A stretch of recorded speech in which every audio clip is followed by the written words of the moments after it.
Hello all, today we have got the problem from Eurodov and this is a silly challenging problem for someone to at first see the question and अगर question समझ में आ जाए तो पहले देखो कि हमें ये रिलेशन दिया गया है, ठीक है। क्वेश्चन में ये रिलेशन दिया गया है एंड हमें निकालना है एट फर्स्ट, दोनों पार्ट है क्वेश्चन का। पहले हम ये करेंगे, ठीक है। ए में निकालने दिया है, जो हमें निकालना है it is a relation with in the time and the velocity and acceleration. मतलब हमें v as function of time निकालना है and acceleration as function of time निकालना है, ठीक है। ये दो चीज़ हमें निकालना है एंड हमें क्वेश्चन में दिया गया है ये। भाई तुम सबको पता है कि अगर हम वेलोसिटी को डिफरेंशिएट करें तो हमें क्या मिलता है, वेलोसिटी को डिफरेंशिएट करें तो हमें क्या मिलता है, एक्सेलरेशन मिलता है। एंड अगर हम इसको डिफरेंशिएट करते हैं v dv/dt करते हैं t के रिस्पेक्ट में, तो अल्फा तो एक कांस्टेंट है, क्वेश्चन में दिया गया है तो अल्फा बाहर आ गया एंड रूट अंडर एक्स का डिफरेंशिएशन 1/2√x हो गया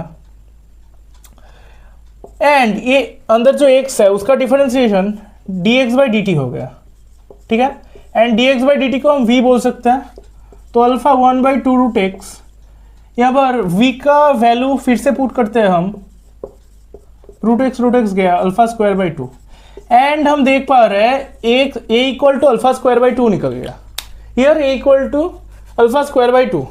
a is not depending upon time, a is not depending upon time, a is a constant, alpha square is constant, 2 is constant, then a is a constant, a is not varying with time, a is not varying। ये गलत है, ये question ही गलत है, तो a t का function नहीं होगा, ठीक है। क्वेश्चन गलत नहीं है, a t का फंक्शन नहीं होगा। एंड अगर हम v t का फंक्शन एज निकालने जाए तो हमें क्या करना होगा, let's see. a equal to alpha square by 2, ठीक है। a equal to alpha square by 2, then dv/dt equal to alpha square by 2, then dv equal to alpha square by 2 into dt, integrate it. देखो अब देखो question में बोला गया है कि जब x इक्वल टू 0 है तब t इक्वल टू 0 है, तो हमें मिल गया x equal to 0, t equal to हम 0, t का dt का फंक्शन है तो इसका लोअर लिमिट हम 0 पुट कर सकते हैं t इक्वल टू, पर x इक्वल टू 0 बोला गया, v इक्वल टू 0 नहीं बोला गया है। पर हम देख सकते हैं कि इस रिलेशन से आ रहा है v इक्वल टू 0 हो x इक्वल टू 0, क्योंकि अगर x इक्वल टू 0 हम इस इक्वेशन में पुट करते हैं तो हमें v इक्वल टू 0 मिल जाता है। तो हम बोल सकते हैं जब टाइम 0 होगा तब x 0 होगा, जब x 0 होगा तब v 0 होगा। तो हम यहां से लिख सकते हैं ये भी 0 होगा, ठीक है।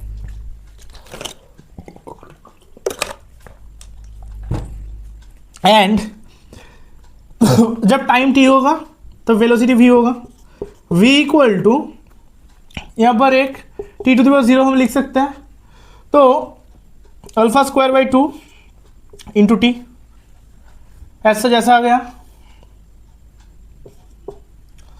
तो v का फंक्शन v with respect to time vary कर रहा है एंड अब ऑफकोर्सली करेगा क्योंकि एक्सेलरेशन है, acceleration is constant but acceleration है।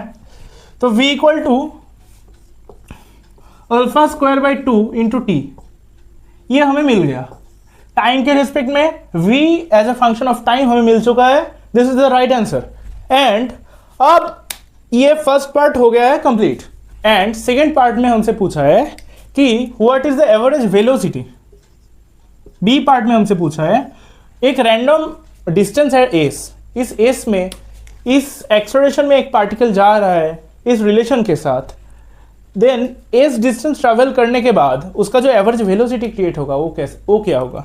तो देखो भाई पहले तो समझ लो एवरेज वेलोसिटी क्या होता है। v एवरेज तुम्हें पता है कि v1 t1 plus v2 t2 plus v3 t3 dot dot dot by t1 plus t2 plus t3 dot dot dot. ऐसा होता है हमारा रिलेशन एवरेज वेलोसिटी का। कैसे आता है भाई, तुम्हें पता है कि x डिस्टेंस ट्रैवल कर रहा है t1 वेलोसिटी से, v1 से t1 ट्रैवल किया, v2 से t2 ट्रैवल किया, तो ये आ गया हमारा एवरेज वेलोसिटी का फॉर्मूला, ठीक है। And this is the average velocity का डेफिनेशन ऑल्सो। तो हम देखो यहाँ पर तो समेशन आ रहा है, ठीक है, एंड यहाँ पर भी समेशन आ रहा है, पर हमारे यहाँ पर क्या समेशन यूज किया जा सकता है, नहीं किया जा सकता। तो हम क्या यूज करेंगे, इंटीग्रेशन यूज करेंगे ऑफ कोर्स।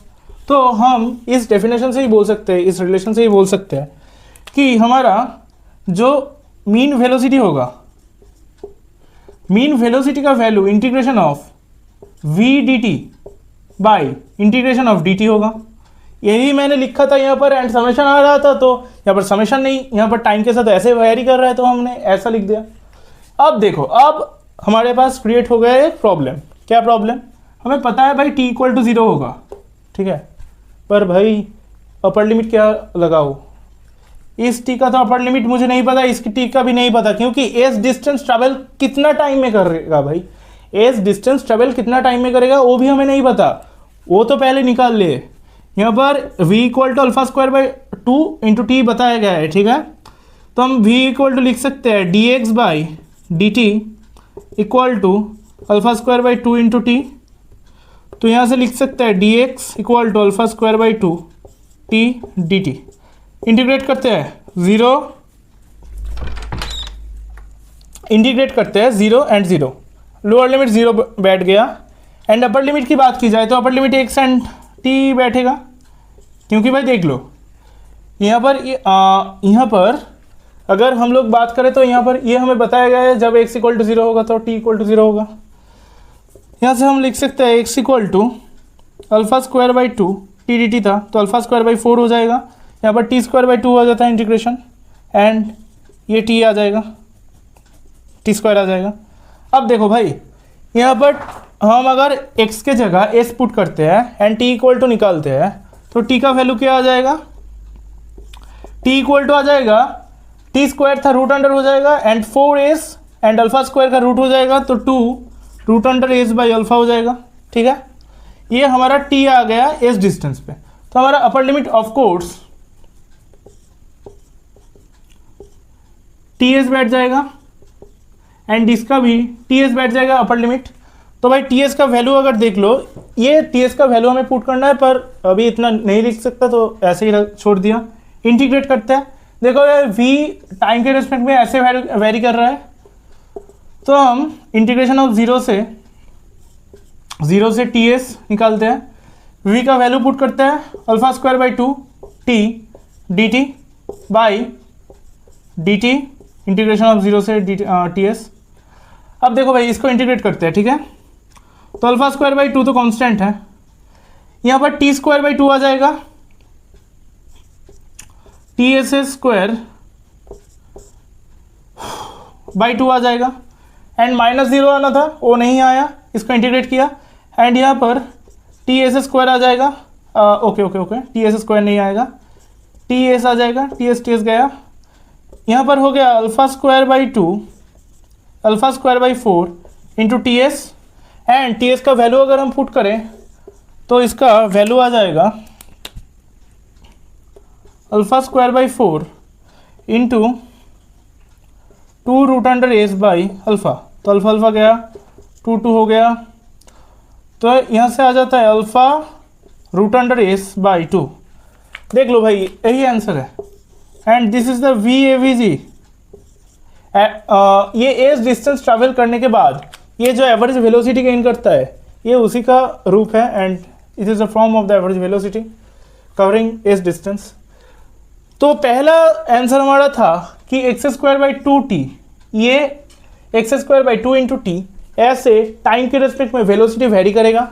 दूसरा आंसर था एक्सेलरेशन कांस्टेंट होगा, टाइम के रेस्पेक्ट में वेरी नहीं करेगा, एंड तीसरा जो आंसर हुआ वो हुआ alpha root under S by 2। अगर कोई भी डाउट होता है तो कमेंट बॉक्स ओपन है, एंड सॉल्यूशन देख लो, अच्छा लगा तो लाइक कर देना।